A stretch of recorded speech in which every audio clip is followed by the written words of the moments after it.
All right, all right. Let's get through this reaction. How Kendrick proved Drake's not like us. All right. Excuse me.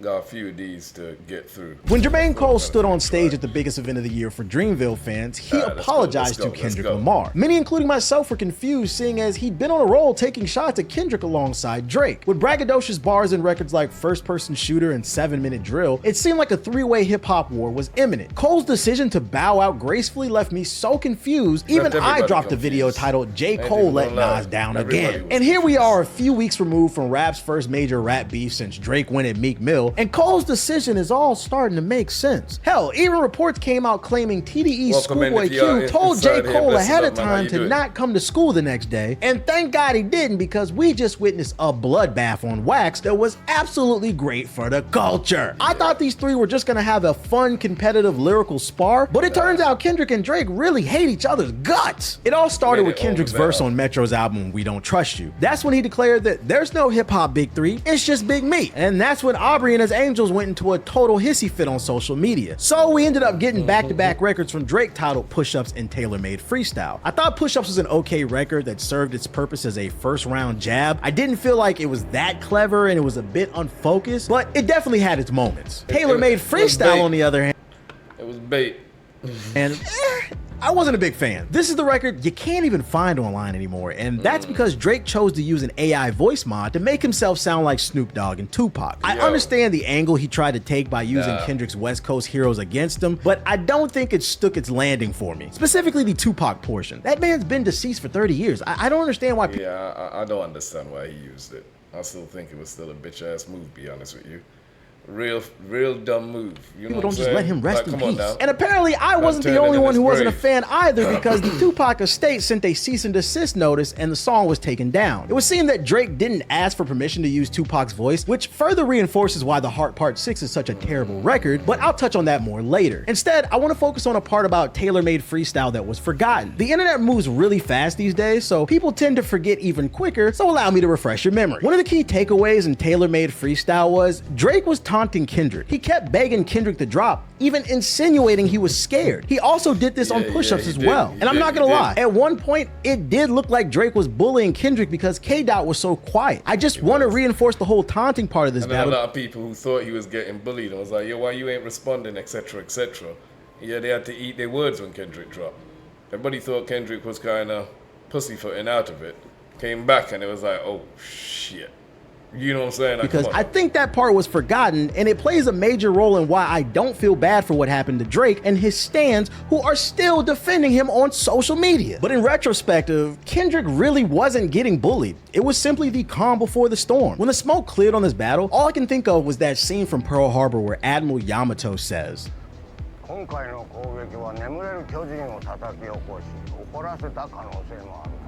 I think one of the most unique things about this battle we've never seen before is the onslaught of records. Usually artists go back and forth in a battle, but Kendrick treated Drake like he was a fire who was gonna throw dirt on and just suffocate him. And it started with Euphoria, which upon first release, I liked it, but it also felt like a light jab similar to Push-Ups. I would say at this point in the battle, I would give a slight edge to Kendrick, but Drake is far from out of the fight. That's how I felt when the song first dropped. Now that the battle's over, that song is aging like fine wine. Not only is it a banger, but Kendrick told Drake everything that was gonna happen, and he still let it happen. Then K-Dot followed up with 616 in LA, which is a play on Drake's Timestamp series. This song was just okay to me at first, but I think this one has really grown on me. That Al Green sample is great. It's essentially a 3-minute record saying, I don't want to do this, but I was chosen to slay the dragon, so let me say a prayer, kiss my wife and kids goodbye, as I wage war against a man that represents everything that I hate about modern hip-hop culture. This is another song that's aging like fine wine for me, and I've seen people complaining about this song not being available on Apple and Spotify. Now, I don't work for them. This is not an ad, but I will state this is just another reason to own YouTube Premium. Upgrading to YouTube Premium is one of the best things that I've ever did. Not only do you not get any ads on videos, but you also support creators and you get YouTube Music. They have everything Spotify and Apple has, but they also have leaks, mixtapes, and non-cleared songs like 616 in LA. I'm just saying. Anyways, this entire battle felt like the personification of pride before the fall. One side told the other, I am fully prepared to dissect you with the precision of a surgeon, and the other side was just trying. And I'll put the links to this. I'm just saying, yeah. I'll put the links to this in the description as well too. That's what I do when I be doing these videos, you know. Try and help out. Not trying to help out, and they helping me out, but you know, make sure everybody knows where they could go and see the original video and subscribe to the channel as well too. Trying to little bro the other and meme it up. And meme it up he did. Drake was all over Instagram hinting at the fact that a nuke was coming and the world was on standby. And when he finally hit that red button, oh boy, the damage was done. All for a total of 30 minutes. But I'll get back to that later. Instead, let's talk about Family Matters. Many consider this to be one of the best records to come out of this battle, and a week ago I might have agreed, but the more I listen to it, the less I like it. I think the production is great and the visuals are too, but my biggest issues with this record is there are several questionable bars, plus it lacks focus once again. And Drake stands, please stop making excuses for this 37-year-old man. Drake is at the top of the food chain. It's no reason to waste so many bars on people like Future, Metro, and The Weeknd when they can't even rap on your level, so it looks like you're just ducking the Kendrick smoke. We're here for the main event, and instead you're just punching down. I don't know who the boy had in his corner, but if I could have advised him, I would have told him focus on Kendrick. Because not only is he taking shots at everyone, but then he's dropping bars like Kendrick's always rapping like he's trying to free the slaves. I get where you're trying to go with that. He was trying to imply that Kendrick is not this savior that he presents himself to be, but it was a better way to word that. We understood where he was trying to go with that. You know what I'm saying? We all kind of understood. Still was a dumb move. Regardless, dumb move. Also, another problem is Kendrick never presented himself to be that. He literally says on his album, I am not your savior, which makes me question Drake as a hip hop fan. Also, the line's just tacky. What's wrong with freeing all the slaves? If anything, it just reinforces the things Kendrick's been saying about Drake being a culture vulture. No sane African American would ever tell another, why are you acting like you trying to free all the slaves? Then he dropped another bar that some would consider to be homophobic. He said in one verse, Weeknd's music's getting played in all the spots where boys got a little more pride. That's why all your friends dip into Atlanta paying just to find a tour guide. Now, me personally, I wasn't offended by this bar, but that moment I heard that bar, I paused the song and I said to my stream over at twitch.tv/theblack yeah, that's about to make you a lot more unnecessary enemies because it was just a stupid and unnecessary bar. It could be offensive to gay and straight people. Because if you're trying to say a straight male like me is gay for liking The Weeknd, I'm just gonna say that's stupid because I am a man who's gay. You like niggas, get that through your head. Drake also insinuated some things about Kendrick's character, such as he assaults his wife, but from my research, that's been disproven time and time again. There's even been reports that came out stating he made that up, as well as the Dave Free Kid stuff, simply because he didn't have anything on Kendrick. I don't know what's true. So the way I've been judging this battle, yeah, I'll say like, guys, I'm here live as well too. I see you guys. If y'all feel free, jump in the chat. I do respond. Usually when I'm not doing reactions, I'll be doing house chores, working out, whatever it is, whether I'm at work, and I'll be watching this on my YouTube, you know, on my phone, got my headphones in, watching it on the TV, and I went, I should be reacting to this. It gives me content to react to, so you know what I'm saying? This is why I've come live and decide, hey, why not? So, battle to keep things fair is based on the music. Until someone has some real paperwork, I'm simply looking at who had better production, clever bars, schemes, metaphors, and themes. I think Family Matters is a solid Drake record. I just think it could have hit a bit harder if it didn't sound like your typical Drake record and there weren't so many questionable bars. Also, let's be real. It didn't help that Meet the Gram dropped 30 minutes after Family Matters. Meet the Grams is an amazing song. That dropped 30 minutes afterwards, just killed the whole of Family Matters vibe. The whole little hype it got just died as it came out. You know what I'm saying? That's just real talking. I've never seen a diss record stomp out another one so quickly. That night was supposed to be Drake's night. I had only listened to Family Matters 2 times before Meet the Grams dropped, but suddenly Drake's song didn't matter. Everyone was rushing to hear Meet the Grams because we wanted to hear what Kendrick had to say. I've seen Drake stans say that that song sucks because nobody wants to replay it on streaming services or it doesn't bang in the club, but you have to understand, this is a rap battle. The goal of that record was to suck all of the air out of the room for Drake, and it did just that. I hear so many people talking about, oh, some things were out of bounds. You know what I mean? He crossed the line when he said, "Might have y'all watch rap battles. Ain't nothing off the table. Nothing." You know, so the bare fact you say you want to get into beef, that means you want smoke. When you want smoke, you gotta be prepared for all the fire that comes with it. Like, I don't listen to Ether or No Vaseline regularly, but they're still great diss records. One thing this battle showed me is how casual a lot of rap fans are. I mean, we all knew it, but to actually see it is insane. I even saw Drake stand saying, "But when are we gonna move past this? This is getting corny." Excuse you? If you're a fan of something, how can you get enough of it? No, this is the first time that can't. we've seen Titans collide since Nas versus Jay-Z. I mean, Drake versus Meek Mill was just Drake punching down. Meek was never going to win that battle. I mean, rap fans agree Pusha T did body Drake, but Drake stands refused to accept that. Instead, they opt to make the corny argument about how he has the most album sales, even though Drake admitted he lost. There's not really much I can say better than Drake has a baby. He won. So once again, this is the first battle of the Giants that we've seen in a while, so let people enjoy it. For some, this was their first major rap battle, and to be honest, I miss it. A part of me wishes either party dropped one more record, because since the battle ended, social media has returned back to your typical gender wars podcast and shitty video game takes all over my timeline. That night Meet the Grams dropped was absolutely insane. That track gave me goosebumps the first time I heard it. Shout out to The Alchemist, because the production sounded like something out of a horror movie. Some people didn't like the beat because it wasn't a club banger, and to those people I say, you totally missed the point. The purpose of that beat was to set a somber mood. The angle K-Dot took by sitting down and sunning each of Drake's family members was great. I've been talking about Drake being an emotionally stunted adult on this channel for some man, anybody come and do that to me, bro, it's beef. I gotta look for you. I gotta come look for you, and I'm not wanting to instill violence and think there's other routes to go, but when you come at somebody like that in a beef, man, shoot, you need to look for them, bro.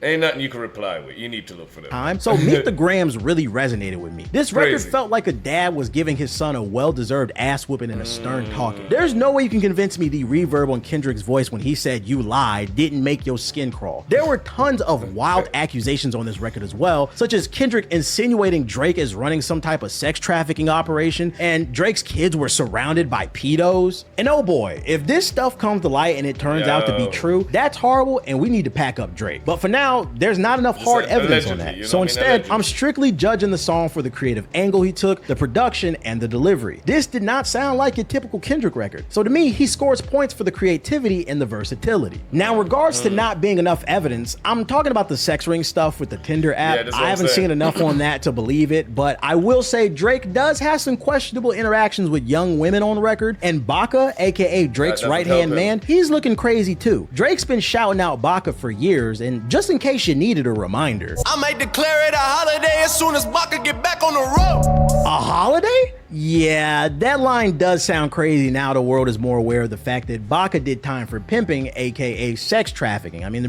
let's be real, Baca's got a weird case. Drake, why is he around? That Kendrick made a fair point that was driven home in Not Like Us. This was the nail in the coffin. One of the biggest talking points Drake stands make is that Kendrick is boring. Nail in the coffin, man. When everybody saw this, just even the picture alone had people researching, trying to find out what the hell. I mean, I had to make sure I found out what that was. This was the nail. You know what I'm saying? Like, he didn't even need to put out a rap after this picture. That picture was a W in itself. Man could have just posted that picture, do what Drake do, posted memes, and this would have won the battle. Right here, man's have been like, no way is he trying to say what we think he's trying to say. In the coffin. One of the biggest talking points Drake stands make is that Kendrick is boring because he doesn't make club bangers. First off, that's not true. Damn is full of bangers, and there's a message in that album. But even if it were true, Kendrick heard y'all, and he dropped a joint for everyone to dance to. This song was genius for several reasons. First off, he made this song because Drake can't. What I mean is, one of Kendrick's main talking points is Drake doesn't have his own sound. He just hops on wave to wave, collecting people's styles like they're Infinity Stones, and he's Thanos. Even in the early days, Drake was just a copy of Fonte with a pinch of Trey Songz. I think what Drake had going for him in the early days was he was vulnerable and he had relatable music to some degree. His emotions and worldview allowed both men and women to enjoy his music because it was very down to earth. It was that moment he started acting like some type of mob boss is when he started to lose the people. Kendrick doesn't have to do all that. Not Like Us is him essentially saying, I'm from the West Coast, this is what we do, and oh, I can do a club record better than you. I just don't care to do club records all the time because, well, I have other things I want to talk about. I am genuinely shocked the most quotable meme bars came from the Kendrick songs. I expected nothing but triple entendres and metaphors, but this man gave us, what is it, the braids? And shoo, shoo, And you can't forget A minor, and that's just a few. I could keep going. Half of Not Like Us is basically I can't what nobody say. It could be 5 years from now, 10 years from now. I ain't gonna forget this. I will never forget this. That A minor, just that bar. When we talk about rap beefs in history, yeah, I think this one, and my favorite rap beef song would have to be Hit 'Em Up. I don't care. It's Hit 'Em Up, No Vaseline. When there's Eazy-E and Dr. Dre and Snoop. Yeah. How did that song go? But yeah, this here, we'd have to be arguing in the top 3, top 2. is calling Drake a pedo, stuff we've heard before, but the reason it resonated with the people is because of Kendrick's delivery. He's having fun on the record and once again showing versatility. My favorite scheme in this song was that Atlanta flip. This man took those homophobic bars from Family Matters about Atlanta and turned it into a whole history lesson, then used that history lesson to prove how Drake is colonizing Atlanta, which further plays into his insecurities of not belonging to the culture and being half white. I just don't understand how anyone can call themselves a rap fan, but then call this song trash. And before anyone calls me a Kendrick fanboy, just know you're listening to someone who used to call himself Drake Jr. and Darth Drake. I literally used to troll in Call of Duty lobbies singing like Drake because I was such a big Drake fan at that point in my life. I sound like Drake. Yeah, when he's dying. I think the biggest tragedy about this battle is how it all ended. It was so anticlimactic. Drake dropped the last record, and it's called The Heart Part 6, which, by the way, awful record. I don't even think he should have dropped this song. The gist of the song was, I'm not a pedo because I'm too famous to be a pedo. Sir, men of power have abused said power since the beginning of time. If anything, I think this was one of the dumbest things he could have said. When I heard that, I don't know what PR team he had. I don't know who ghostwriters were there. It just felt that your own people are setting you up to fail, bro. Because there's no way you could be my boy and you write that and I let you leave the house with them kind of rhymes. There's no way I can be a P-word because I'm too rich and famous. Like, bro, those are the exact reasons why you can be. Like, I would have been locked up. No, they don't. I mean... the duty lobby singing like Drake because I was such a big Drake fan at that point in my life. I sound like Drake. Yeah, when he's dying. I think the biggest tragedy about this battle is how it all ended. It was so anticlimactic. Drake dropped the last record and it's called The Heart Part 6, which, by the way, awful record. I don't even think he should have dropped this song. The gist of the song was, I'm not a pedo because I'm too famous to be a pedo. Sir, men of power have abused said power since the beginning of time. If anything, that's the reason we should be sus about you. If I was a lawyer, I would tell Drake to shut the fuck up. Then he said he planted all this info that Kendrick rapped about and he's some type of mob boss pulling the strings and this was all a part of his plan. I'm sorry, but your master plan was to have the world shouting you're a pedo over a mustard beat? You're fucking crazy. Make it make sense. Also, you remember the tailor-made freestyle and Hey now. Don't worry, I'll get the same problem with mine. Autotext always decides to kick in whenever it wants to, got me sounding like I can't spell. Yeah, I'm good. Just here doing I've been doing some reactions, podcasts, recording them so I can post them up on my YouTube. I figured instead of watching them, why not go live and record it? I can post it up afterwards. So yeah, literally gonna be, I think I want to go live for the next couple hours. See how many reactions I can get through. Might turn it into a request hour or two. People come in if they want to request stuff, they could do that. But yeah, how you doing? Everyone, how y'all doing? Welcome in, blessed love. Yeah, I think this is one of my first kind of live reactions records. So see how this turns out. But yeah. How I said I'd get back to that? So let me get this straight. It was your master plan to purposely use AI Tupac's voice without the estate's permission so the record could get taken down and then people... Yeah, that was disrespect, bro. When I first heard Tupac's voice, I ain't even go front. I was pissed.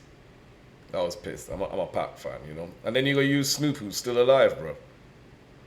Like the two, man, could forget about it? He also misunderstood the bars from Kendrick's album about his mother being sexually assaulted. Drake thought those bars were about Kendrick, so he tried to use them against him by saying he touches himself to Mariah Carey's Touch My Body. I know it's a rap battle, but making fun of a child being essayed is crazy, especially considering you're being called a pedo. But the icing on the cake is, he was wrong. That didn't happen. It's like Drake's ghostwriters just listened to Mr. Morale and Big Steppers once and they couldn't comprehend the concept of the song. Then at the end of The Heart Part 6, he he just yaps for the last minute and a half. He just makes some jokes about how Kendrick's gonna drop 1,000 more songs because he's so obsessed, and to bring this video full circle, that's what makes this battle so anticlimactic. Friendly reminder, half of Push-Up's and Taylor-Made freestyle was spent taunting Kendrick to drop music. Even the hook was a double entendre on Push. Yeah, it felt weird. We talking about this here, right? The whole scenario with Mr. T. the 6th, if I'm correct. That's what you said. It felt weird. Yeah, the whole damn thing felt weird. Everything felt weird. You know what I'm saying? His reply, his response, his setup scheme. I'm too rich and famous. Like, it was just... I was like, yo, bro, what are you doing? Shit, I forgot. I don't even have the chat there, so... You know what I'm saying? Let me put the chat there because when I do post this on YouTube, people might be thinking I'm here talking to myself, even though I am talking to myself in a reaction, but still, man, I realize I've got people here. But still, yeah, it was when he just crazy, said drop, man. He was crazy.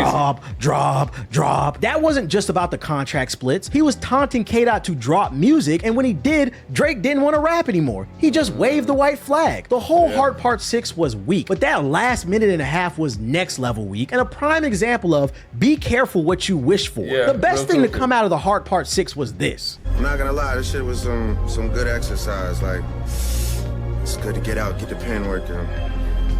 You would be a worthy competitor if I was really a competitor. There's a few things I could take away from this battle now that it's over, and the first thing I want to say is I don't think Drake's career is over like some people are saying. He's a hit maker who hopped into the arena with an elite rapper, and he just wasn't ready. He will still have his fan base so long as his music remains decent, and that's because people who are hardcore Drake fans really don't care about this battle. The only thing stopping Drake is Drake. If he puts out trash music or evidence comes out about some of these accusations, then yeah, he might be cooked. And that's possible too, because his music's been on the decline in my opinion. Plus, there's someone on Twitter named Ebony Prince 2K24, and he's been acting like Drake's arch villain. This man is a whole Batman villain on the Twitter timeline. He's been acting like the Riddler by dropping all these suggestive and cryptic tweets. Apparently, he has a lot of dirt on Drake, but at the time of this recording, nothing is actually surfaced. Just a whole lot of yapping. So don't hold your breath if you're looking for more tea. As for Kendrick, he's just a friendly reminder of what a lot of our parents taught us when we were all kids. Leave the quiet kid alone. You know they crazy, and Drake would have known he was crazy if he was really from the culture and not some upscale neighborhood in Toronto. It's almost like he's not like us.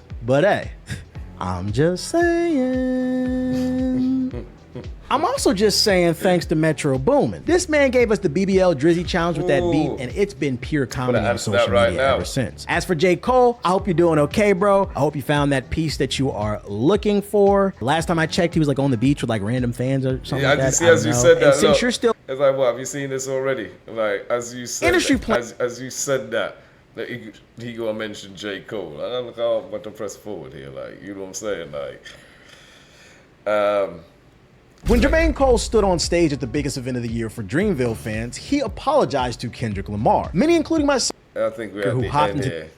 But at the time, he's not like us. But hey. Yeah, I'll let you know how I feel about that, though, man. Like, I'm also just saying thanks to Metro Boomin. This man gave us the BBL DRIZZY challenge with that beat, and it's been pure comedy on social media ever since. As for J. Cole, I hope you're doing okay, bro. I hope you found that piece that you are looking for. Last time I checked, he was like on the beach with like random fans or something like that. I don't know. And since you're still looking for something to watch, go ahead and look at the card on the screen for me. Now, yeah, so as I said, Drake is done, but he's not done. You know what I'm saying? How do I think it would have been if J. Cole stayed in the beef? All right, so it wouldn't have been as exciting as it was. You know where I'm coming from? That's what I really think. Because where J. Cole didn't have no history with the two of them, he would have, you know what I mean? He wouldn't have had much to say. Unless he would have been keeping it street and gangster, and you know, he didn't have much invested in it like Kendrick and Drake. And I think J. Cole knew this, because J. Cole got inside tips. He speaks to Kendrick, you know what I'm saying? He speaks to Kendrick. And I'm sure he was made aware that, yo, we got 3-4 Hiroshima bombs over here, with Drake's name written all over it. You want us to make space to put your name in? Because I really don't want to, you know what I'm saying? You my boy. But if I have to, like, bruh, I think J. Cole got a heads up. You know what I'm saying? Real talking. Yeah.